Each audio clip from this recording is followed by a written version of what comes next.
Estamos con el licenciado Maynor Berganza. Maynor es un hombre que ha incursionado en muchas áreas sociales y políticas, tiene mucha experiencia en distintos procesos que se dan en la sociedad guatemalteca.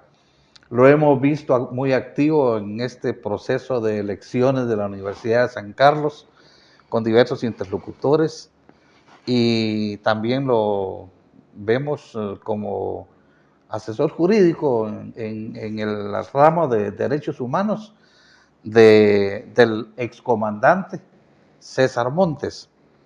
César Montes es un hombre que estuvo con actividad política, pues digamos, tal vez es el hombre más importante en esa área en Guatemala, porque compartió con Turcios Lima, fue de los fundadores del movimiento revolucionario, estuvo peleando en Vietnam, estuvo peleando en Nicaragua, creo que en una parte de la guerra también estuvo en El Salvador. Así fue. Y entonces es un hombre reconocido, pues, en esta materia.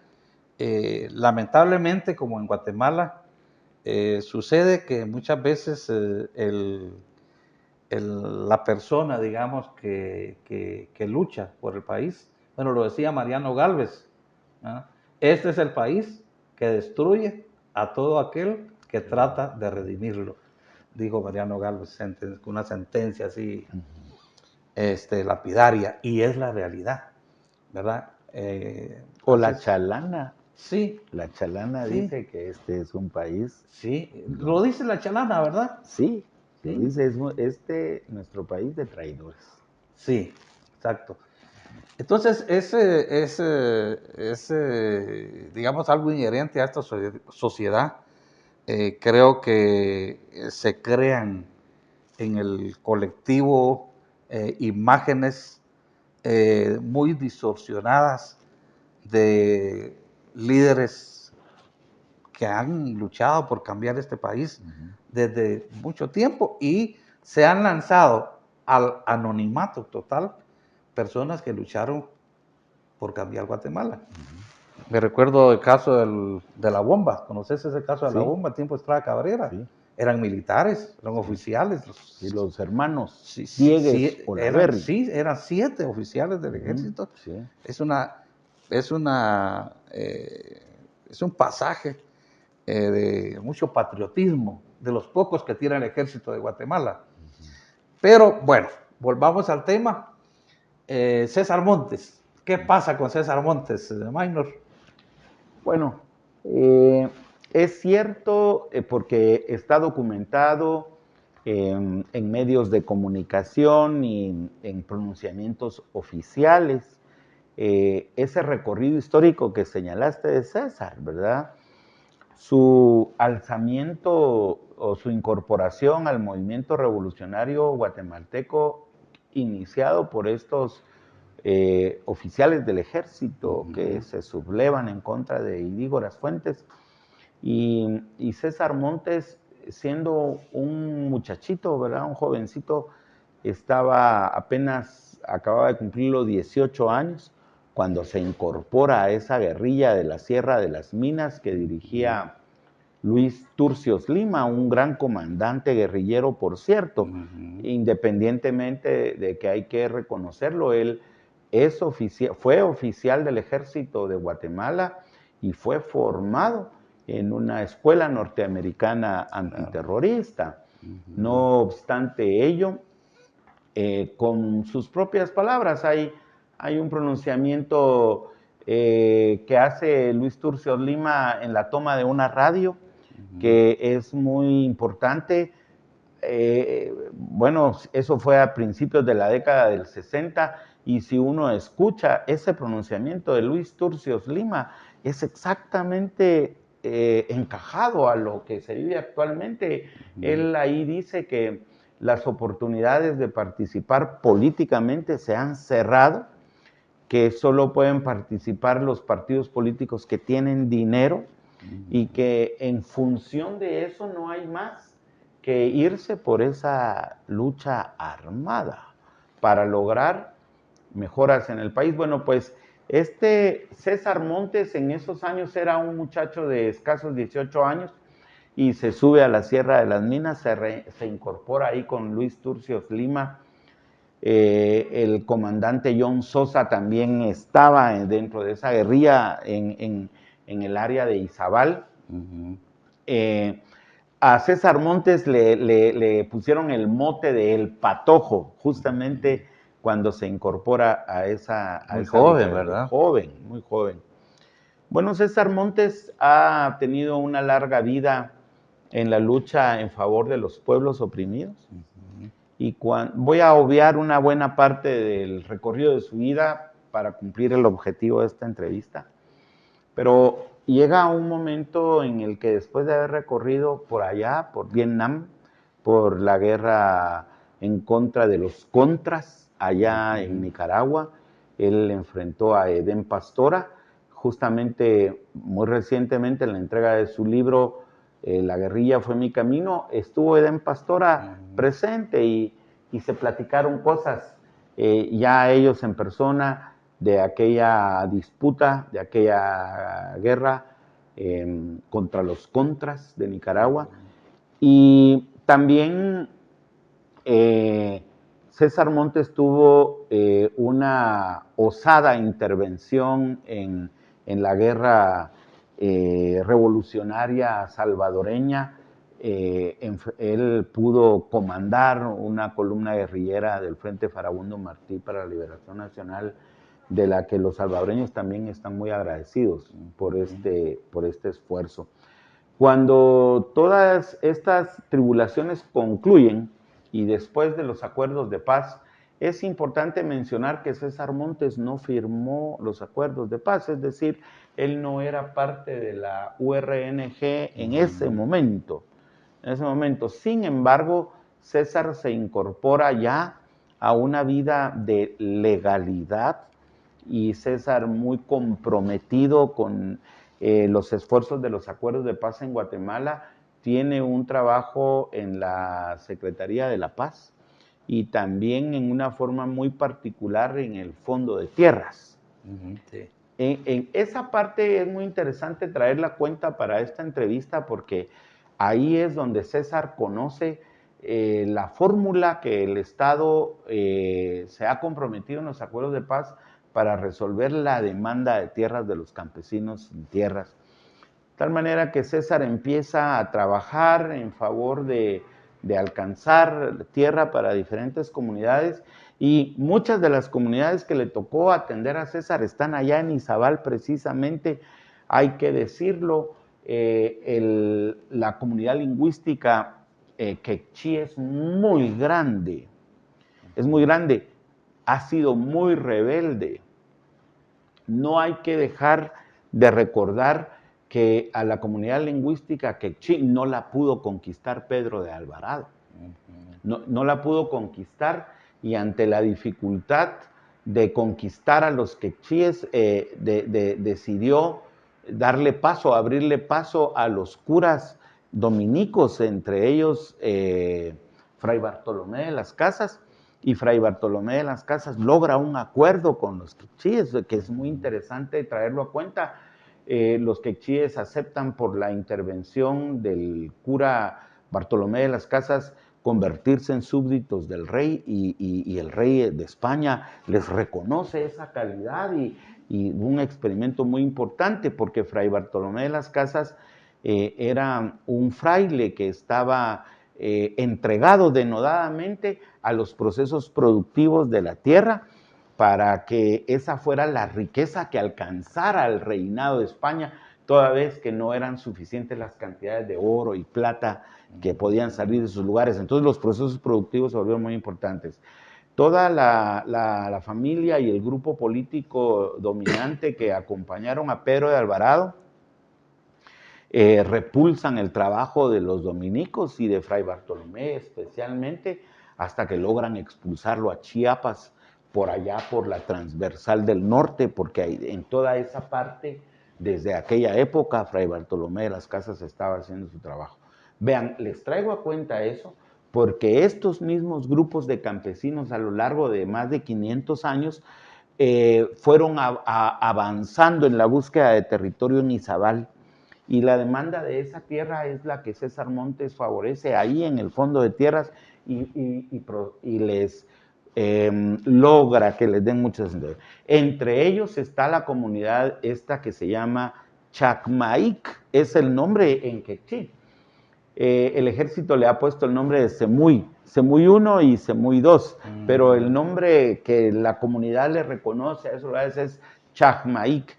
Y ellos están muy agradecidos con César, porque César logró no solo que les dotaran de tierra en el fondo de tierras, sino que luego, y este es un detalle muy importante para el análisis político, César encuentra un candado en el fondo de tierras y dice, esta no es una entidad fácil para lograr que los campesinos tengan tierra, y entonces da un paso muy riesgoso César, porque le ha costado la crítica de los compañeros de izquierda, pero César empieza a buscar fincas que estén vendiendo los propios terratenientes y acude a los bancos a pedir que le den crédito directo a los campesinos para comprar esas tierras.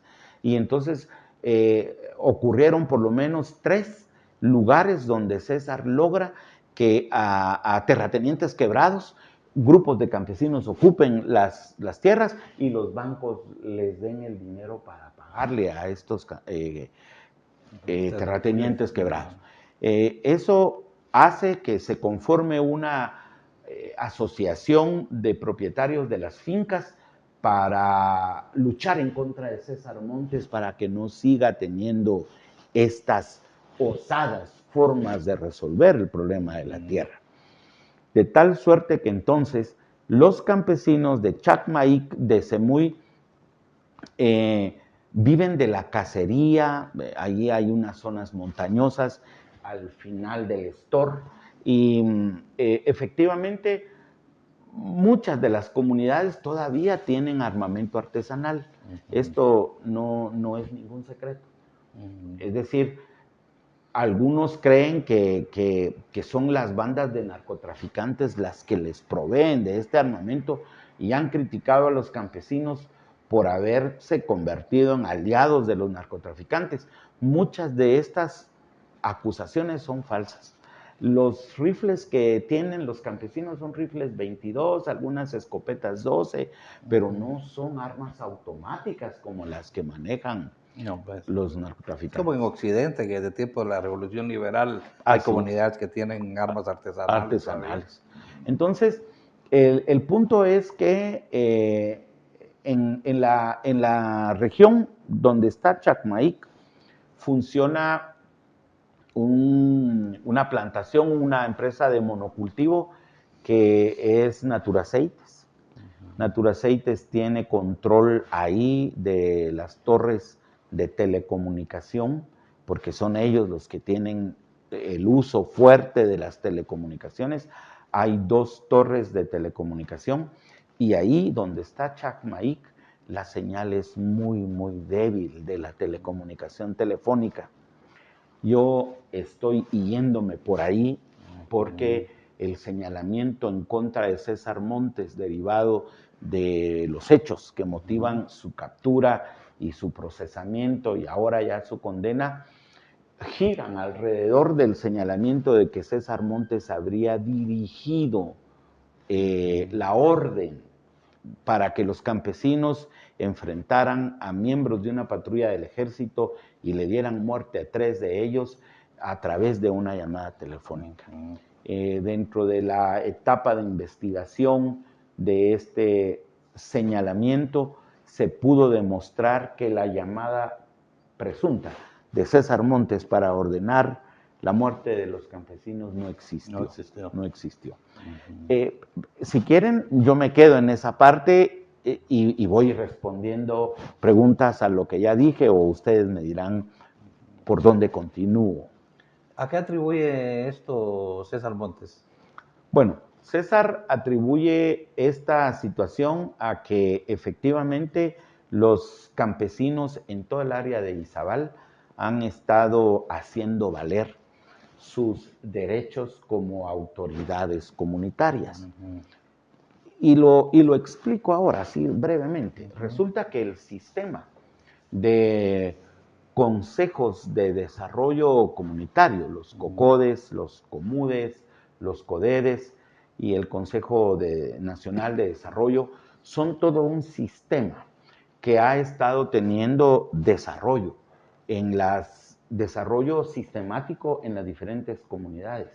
Y entonces las comunidades, al estar organizadas en estos COCODES, son los que ejercen la porción de autonomía de las municipalidades. Otra vez, para no confundir a la audiencia. Resulta que los COCODES se desarrollan como organizaciones en cada una de las pequeñas comunidades que hay en los diferentes municipios de nuestro país. Su trabajo es organizarse y tomar decisiones por dónde debe irse buscando el desarrollo en cada una de sus comunidades. Y tienen un contacto con el alcalde municipal. Y también dentro de los COCODES hay una especie de funcionamiento conjunto entre los alcaldes comunitarios y el sistema de COCODES. Ellos son las autoridades de esas pequeñas regiones, pequeñas autonomías del municipio. Los comunitarios han empezado a exigir que sean respetados como autoridades, que si va a llegar una patrulla del ejército, que se comunique con la autoridad. Pues claro. ¿Verdad? Pues claro, así debe ser. En cambio, los oficiales del ejército no siempre han comprendido esta dinámica de la autoridad y entonces llegan con alguna prepotencia, etcétera. Creo que ha hecho falta alguna preparación para entender cómo funciona la administración del Estado y de las pequeñas autonomías. Entonces allí entró una patrulla y los comunitarios le exigieron a los miembros de la patrulla del ejército que entraron que por qué iban con gorros pasamontañas, que por qué en lugar de vestir con su traje verde, olivo o de camuflaje, iban vestidos de negro, porque así iban vestidos los miembros del ejército que entraron ahí. Todavía son prácticas del pasado. Eran prácticas del pasado. Entonces las mujeres se quejaron, llamaron a sus hijos y a sus esposos que estaban en la montaña, bajan y ocurre el enfrentamiento donde mueren los 3 soldados. El enfrentamiento ocurre por esa falta de comunicación entre la patrulla y los campesinos. César Montes no estaba ahí, estaba a 300 kilómetros de distancia, él en ningún momento podía dar la orden telefónica, no hay llamadas, y eso es lo que César dice que ocurrió. Tenemos un par de minutos, tú ibas a preguntar algo para que las conteste después del corte, Patricia. Sí, tengo hay un par de preguntas que me surgen sobre el proceso, ¿verdad? Porque usted hacía una mención que la llamada no se logró comprobar. Sí, entonces, si hubo algunas irregularidades durante el juicio, es algo de que no surge duda, ¿verdad? Porque muchos no tuvimos conocimiento o muchos de nuestros televidentes tampoco le dieron seguimiento a este caso, que por demás está diciendo es bastante interesante. Claro. Vamos a un corte y regresamos en un momento. ¿No?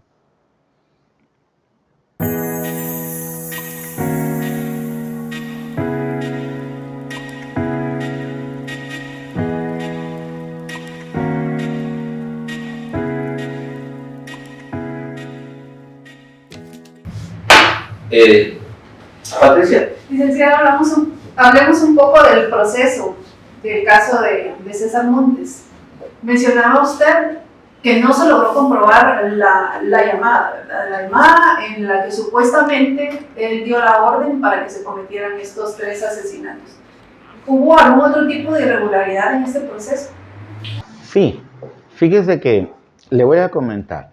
Espero no tardarme mucho para darle respuesta a la pregunta, pero los jueces penales tienen un sistema para valorar las pruebas. Y este sistema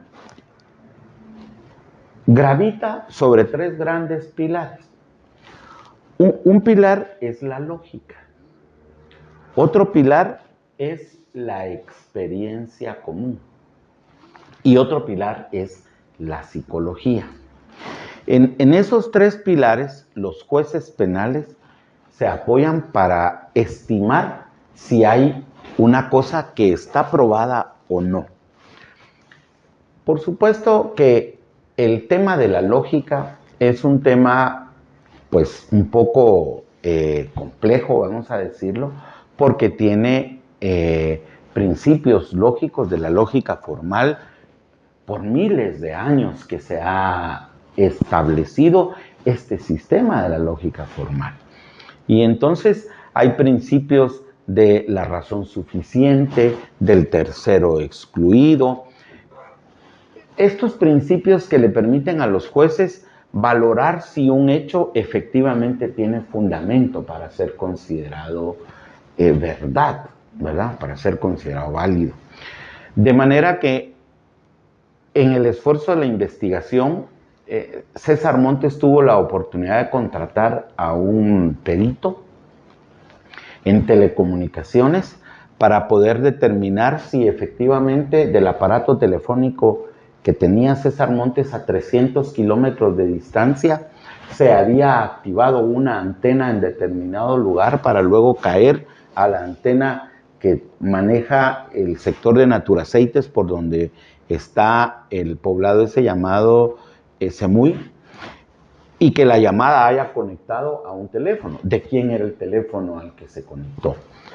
Fíjese que el teléfono al que presuntamente se habría conectado la llamada de César Montes es un teléfono que le pertenece nada más y nada menos que a uno de los campesinos que el ejército capturó ese día y que apareció muerto, colgado en una casa en Semuy. No sé si ustedes recuerdan grave acontecimiento.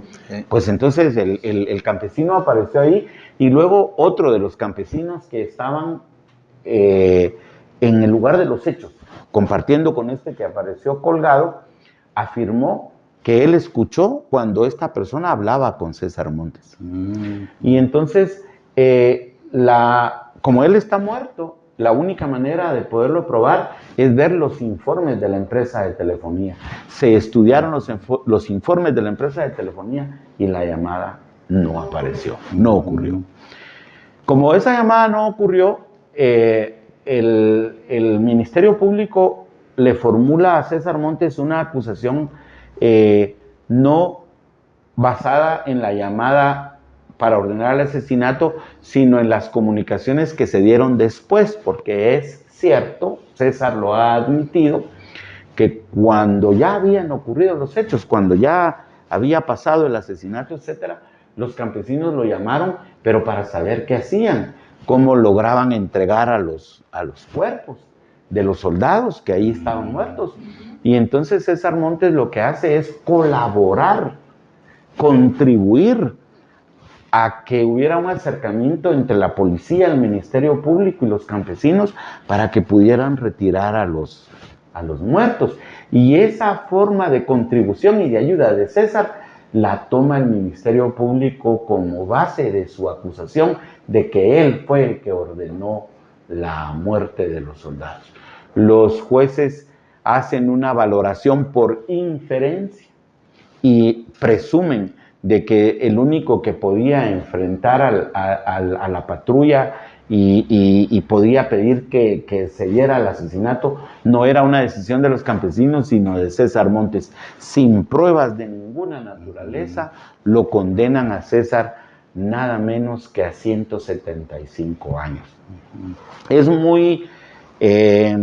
llama la atención y le permite a uno hacer consideraciones por inferencia también de que el Ministerio Público pidió la pena máxima por 50 años en contra de César Montes, pero los jueces le imponen una pena de 175 años.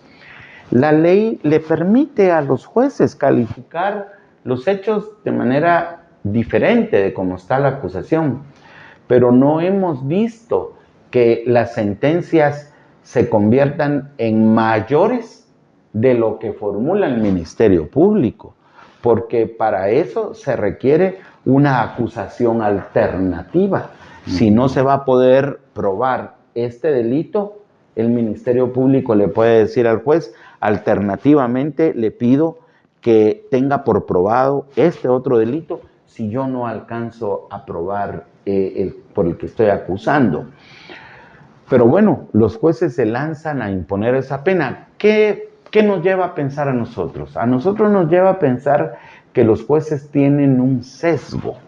Y yo soy jurista, asumo aquí frente a las cámaras mi responsabilidad al manifestar que nosotros creemos que este tipo de jueces tienen un sesgo, una consideración previa para poder imponerle una pena de esa naturaleza a un hombre que tiene 80 años. La pena tiene un fin. A ver, la pena tiene un fin, quiere decir, yo voy a poner una pena, pero para resocializar al individuo que regrese a la sociedad. El fin de una pena de 175 años a un hombre de 80 es la muerte. O sea, yo les digo a ustedes, señores jueces, ustedes son juristas como yo y nos podemos batir en cualquier diálogo, para no llamarlo discusión, para probar que el fin de esa pena es la muerte de César Montes. No hay otro fin. Eso es ilegal. ¿Y ese sesgo corresponderá al juez en lo individual o será inducido por algún sector o algún poder extrajudicial? Sí, le voy a contestar al señor periodista Byron Barrera, porque sé que esa pregunta nace de toda tu experiencia. Efectivamente es triste, pero hay jueces monigotes. Es triste. Fíjense que lo estoy diciendo en público. Hay jueces monigotes que responden precisamente a los intereses de fuerzas económicas como las de los terratenientes que están tratando de contener a cualquier persona que luche por dotar de tierras a los campesinos empobrecidos. Esa es mi respuesta, licenciado Barrera. Licenciado, en este caso, estaríamos hablando, usted ha mencionado Naturaceites, no es el primer incidente en el que esta empresa ha tenido enfrentamientos precisamente con los campesinos, porque han habido diversos hechos, ¿verdad? Como que han intentado invadir las tierras o que han intentado apropiarse de espacios que son de ellos. ¿Estaríamos hablando de ellos, licenciado? Pues voy a comentarle que César Montes ha sufrido señalamientos por parte de dirigentes de la izquierda, porque ha tenido él comunicación, llamémosla civilizada, para usar un término, yo no sé si me equivoco al usarlo, pero César se comunica con estos terratenientes y les presenta fórmulas ecuánimes de solución para los pobladores de las poblaciones indígenas que viven ancestralmente en estos espacios que ocupan las empresas de monocultivo. O sea, han vivido miles de años en esos lugares. Los quechís han vivido ahí antes que Naturaceites apareciera. Entonces, César lo que les propone es que le vendan la tierra a los campesinos que ocupan para vivienda, que les faciliten esos procesos de desarrollo urbano para que hayan calles, que haya drenajes, etcétera, y que los campesinos van a pagar. Muchos de estos campesinos son empleados de Naturaceites. Muchos trabajan para esta empresa.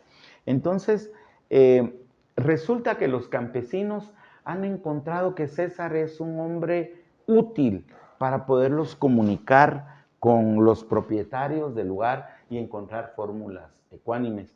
Y entonces es muy probable que los empresarios sientan que la existencia de César Montes por esos lugares les genera esta como una carga para poder resolver los temas de habitabilidad de los campesinos.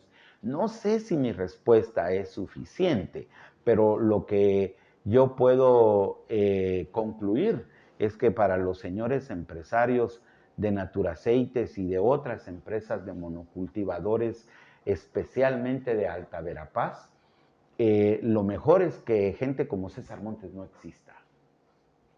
Ahora, en esta parte última del proceso, cuando él ya fue sentenciado, hay apelaciones. ¿Qué se puede esperar del futuro jurídico del caso? Bueno, es una pregunta interesantísima.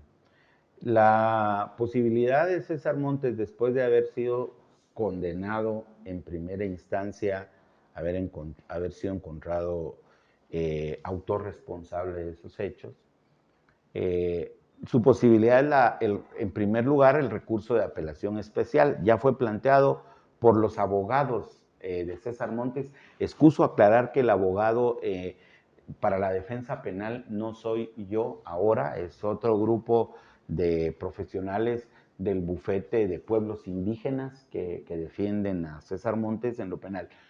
Yo soy abogado en derechos humanos de César Montes y tengo acciones con muchas posibilidades en favor de él. Después del recurso de apelación especial que ya está planteado, supongamos que se perdiera, le quedaría a César Montes la opción de la casación. Y si se pierde la casación, todavía se ha estilado en Guatemala ir a la acción de amparo. Esas serían todas las opciones, o sea, una carrera larga de acciones que todavía están pendientes. Eso me lleva a manifestarles que la condena de César Montes no está firme. En cualquier momento puede haber una sentencia que la cambie.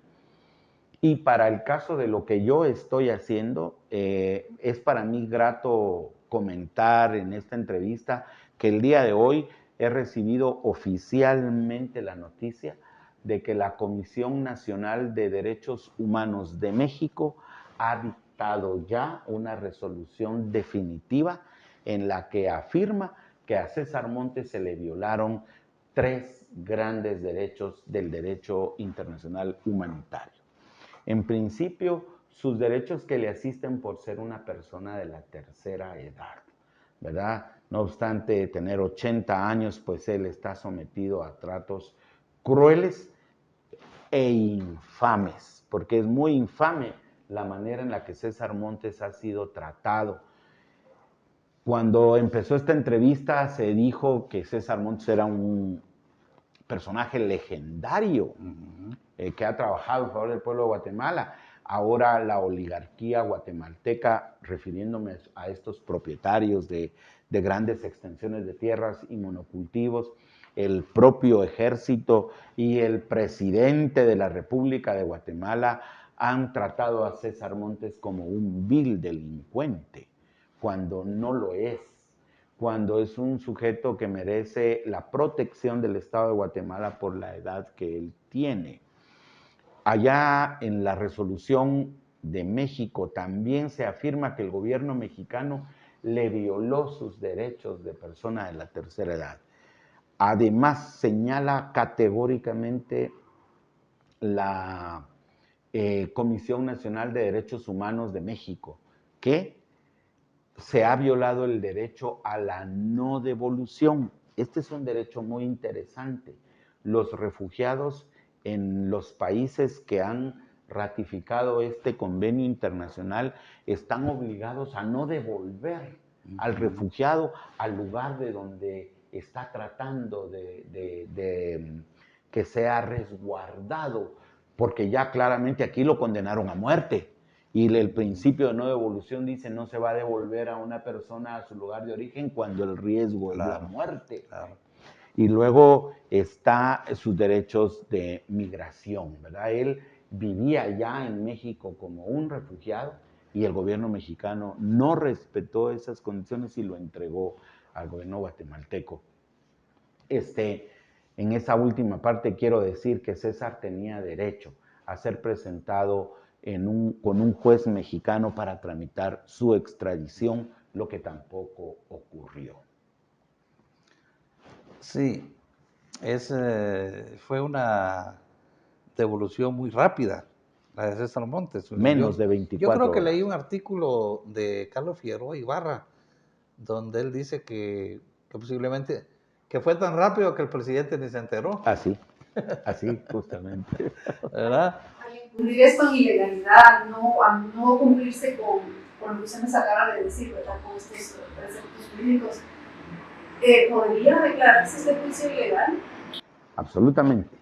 Qué interesante esta pregunta, porque después de esta notificación que me ha hecho la Comisión Nacional de Derechos Humanos de México, creo que se puede acudir ante la Comisión Interamericana de los Derechos Humanos para pedir primero medidas cautelares y luego promover un incidente de detención ilegal aquí en Guatemala ante los jueces que van a conocer del recurso de apelación especial para que se declare nulo lo actuado.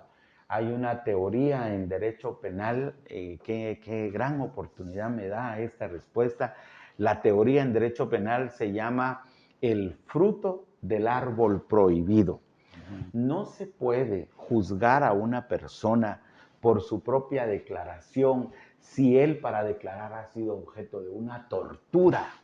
Digamos, te torturamos, Byron, para que digas lo que pasó, y ya torturado, entonces decir lo que pasó. Si nosotros probamos que la declaración de Byron procede de la tortura, eso es fruto del árbol prohibido y anula el proceso. Equiparemos ahora con lo que pasó con César Montes. El gobierno mexicano o sus autoridades, de migración, etcétera, entregan a César Montes a sus verdugos de Guatemala para sentenciarlo a una pena de muerte. Lo han entregado sin respetarle ninguno de sus derechos a la extradición, por ejemplo, a ser presentado en un juez en México que considerara si era cierta la orden de aprehensión y todo ese proceso, y no lo respetaron, y siendo él un anciano de 80 años tampoco le respetan eso y lo entregan. Entonces la detención se convierte en ilegal porque no se respetaron estos procesos, deriva el juicio en nulo. Esa es mi respuesta a la pregunta. Vamos a finalizar este pedazo de nuestra entrevista.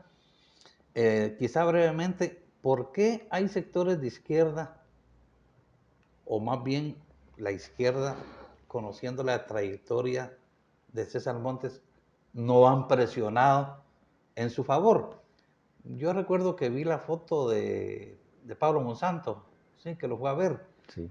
Pero fuera de eso no he visto que otros personajes supuestamente de izquierda, digo supuestamente porque aquí hay izquierda que son de derecha, porque no se han pronunciado. Sí, la pregunta es interesantísima. No sé si de una vez la respondemos. La dejamos para el siguiente segmento. segmento. Vale, de acuerdo. Terminamos aquí entonces esta parte.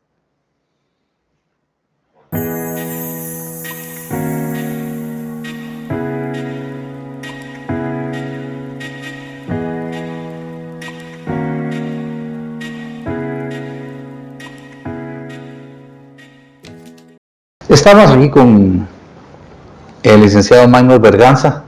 Quisiéramos saber por qué los dirigentes de la llamada izquierda de Guatemala no han presionado en favor de César Montes.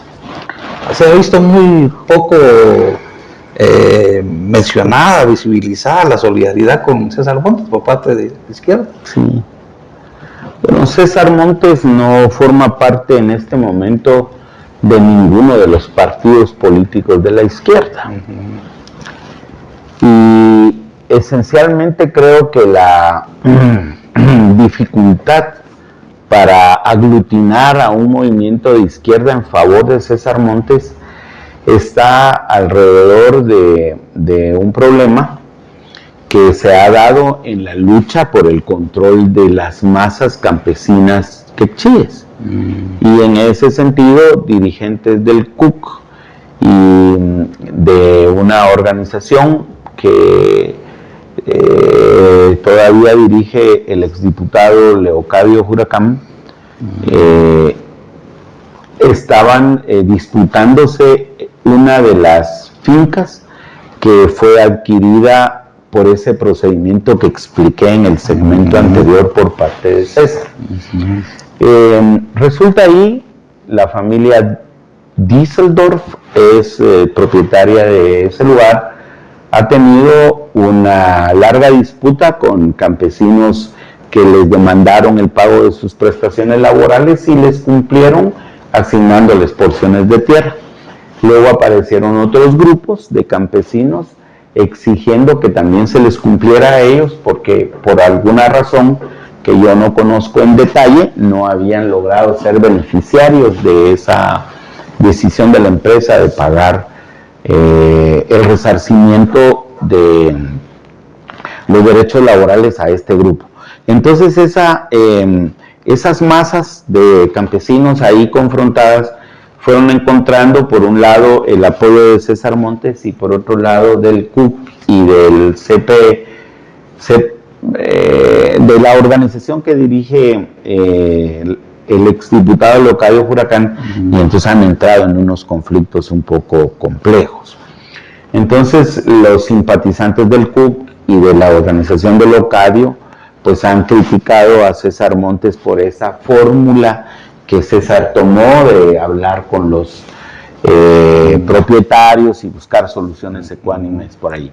Esa fisura se ha hecho muy grande y ha impedido que una dirigencia representativa de la izquierda respalde a César Montes. Pero la propia Fundación Luis Turcios Lima y algunos viejos dirigentes del Partido Guatemalteco del Trabajo y de otras organizaciones de izquierda, pues sí se han pronunciado en respaldo de César. Creo que alguien que ha sido muy oportuno en la forma de expresar las razones que deben motivar la defensa de César Montes es Carlos Figueroa Ibarra. Carlos Figueroa Ibarra ha dicho en sus escritos que uno podría tener algunas diferencias de opinión con César Montes respecto de estas metodologías de solución, pero que esas diferencias no deberían ser que se le abandone a un legendario hombre de la Revolución Guatemalteca como este y se le deje tirado a su suerte.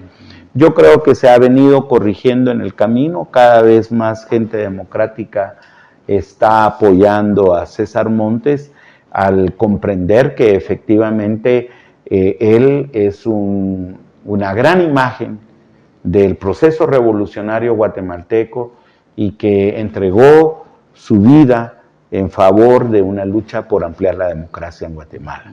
Ahí lo dejaría yo en ese punto para dar la oportunidad a seguir abordando otros temas.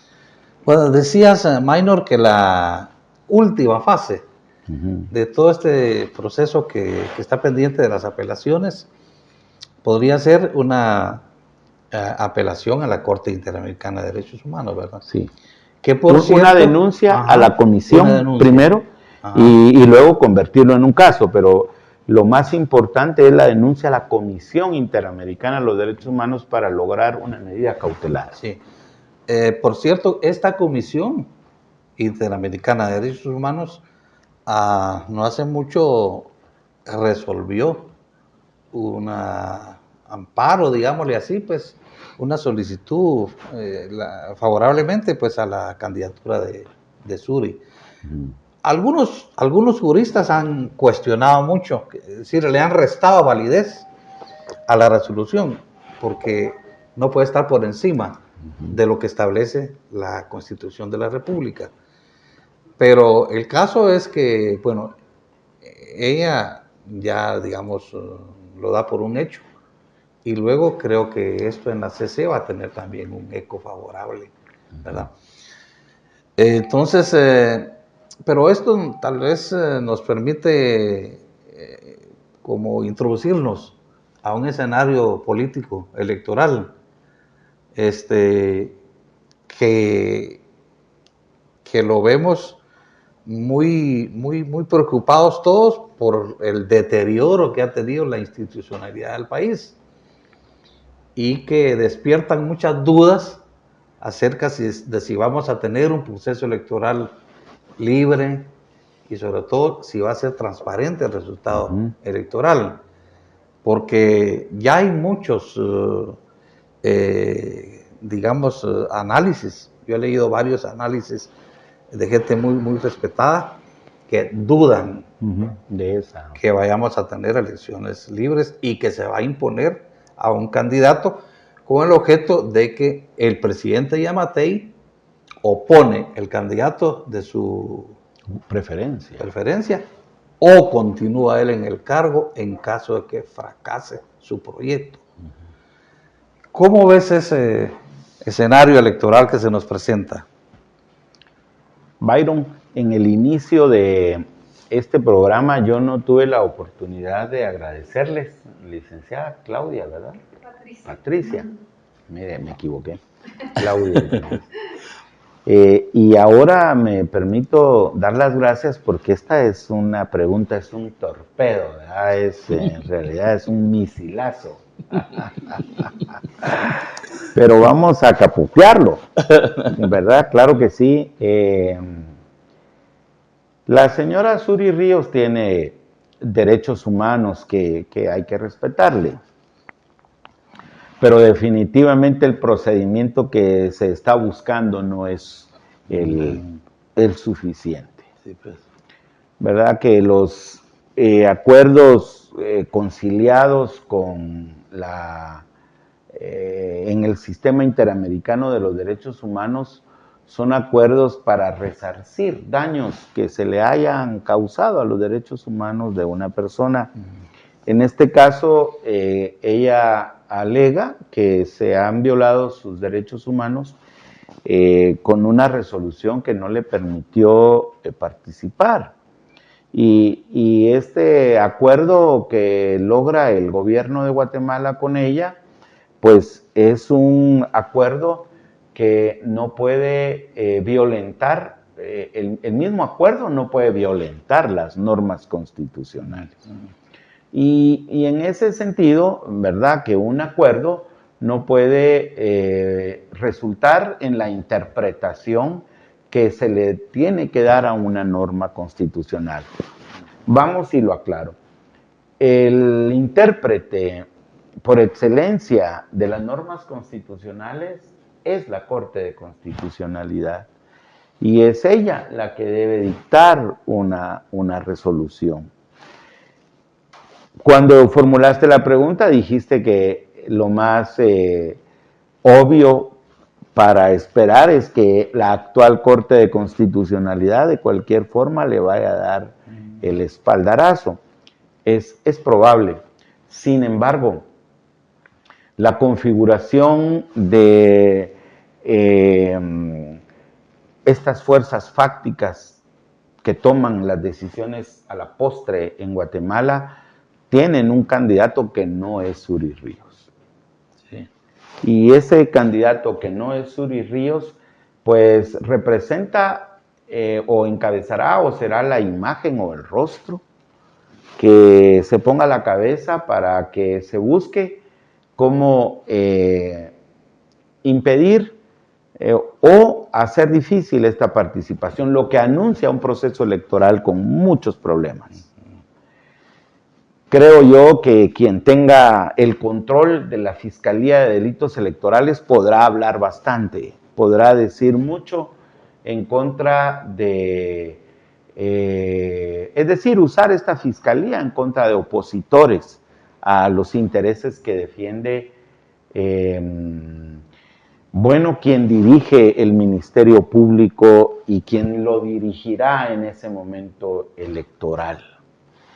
Yo considero que el Tribunal Supremo Electoral va a ser manipulado, va a ser condicionado y podemos advertir que el proceso de inscripción de Suri Ríos todavía tiene tela que cortar.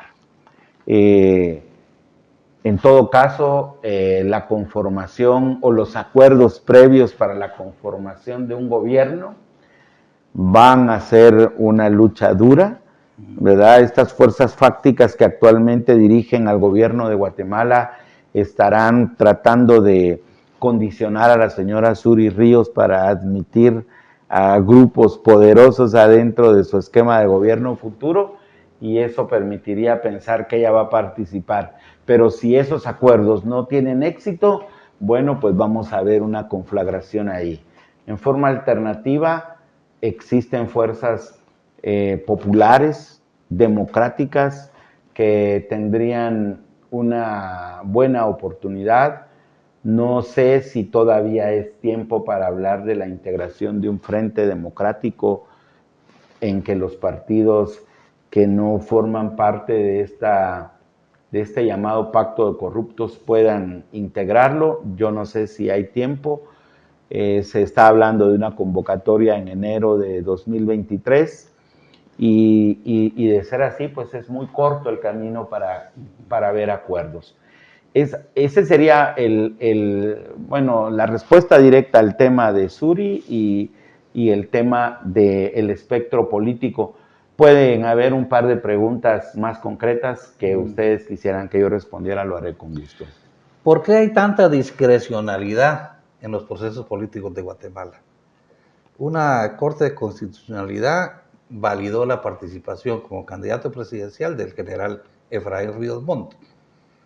Después que él fue candidato, ahí sí, con certeza absoluta de que se incumplió la Constitución, pues se incumplió la norma, porque él fue el protagonista de un golpe, lo cual en el caso de la hija no.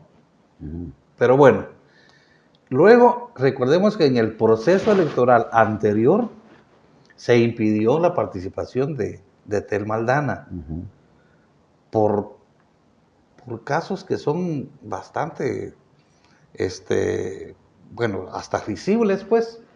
El caso de un docente, que por cierto ya falleció, que no llegó a dar una capacitación, y luego un caso muy, de dudosa veracidad, como fue la compra del inmueble en la zona 5 para el Ministerio Público.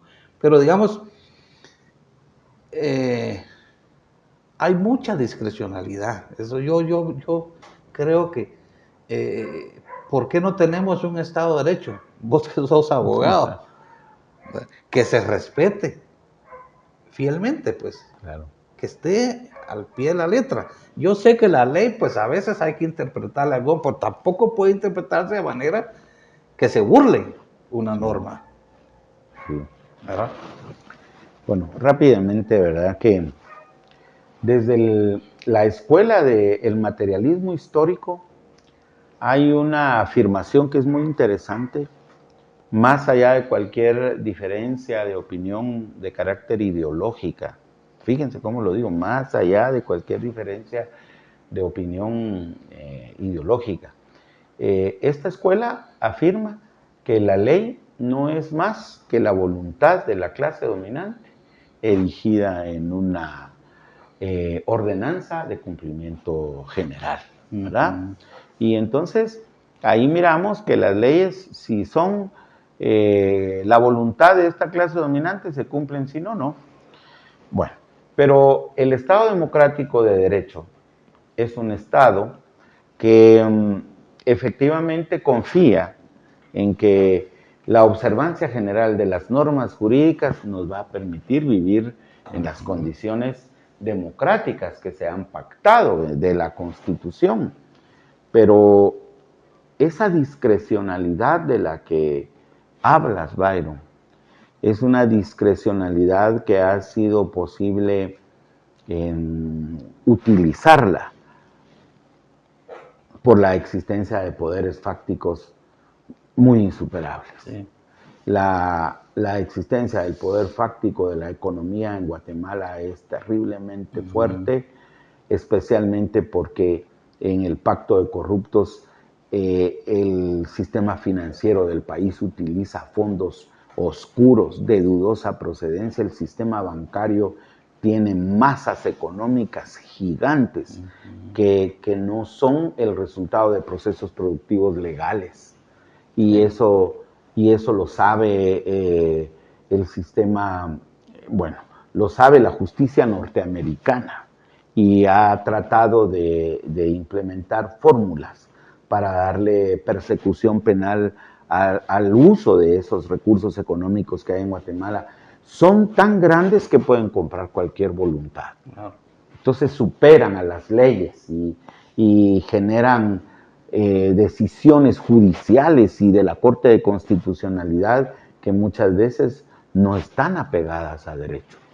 Y por otro lado, el poder fáctico, la fuerza todavía se manifiesta, el poder que las fuerzas de seguridad tienen en Guatemala todavía es grande y entonces resulta que el control de los grupos armados que mueven todas esas cantidades de dinero negro, pues tienen acuerdos con las fuerzas de seguridad que los solapan, que los toleran y entonces la discrecionalidad viene desde ahí.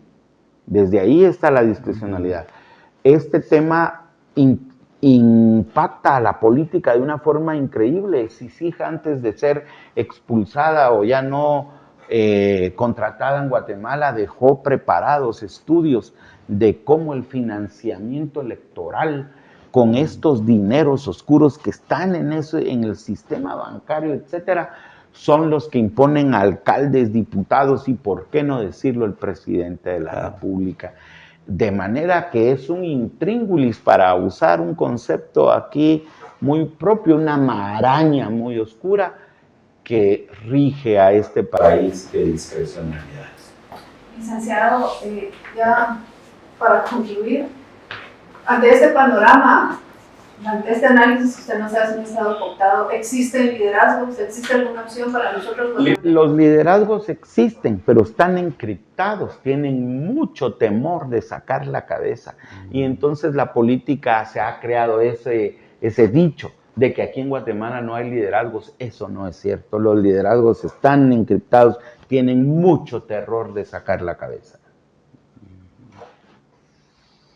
Sí, la otra cosa es la falta de ética de muchos personajes, sí, ¿verdad? Claro, sí. A mí me sorprendió mucho en las comisiones de postulación la posición que adoptó el representante de la Marroquín. No se lo podía esperar, pero adoptó una posición muy digna, y lo mismo el caso de la Universidad Landívar, y creo que hay otra universidad por ahí también, el representante, pero porque uno acepta, si yo soy comunista, puedo ser magistrado, pero siendo magistrado, ya esa camisa me la quito. Ya solo los intereses. Exactamente. Se ha traído de la antigüedad muchas formas. Ojalá la ética fuera una de las cosas que se recuperaran. Pues muchas gracias, Minor, por la entrevista, muy interesante. Y lo dejamos aquí y esperamos tenerte en una próxima ocasión. Será un gusto estar aquí.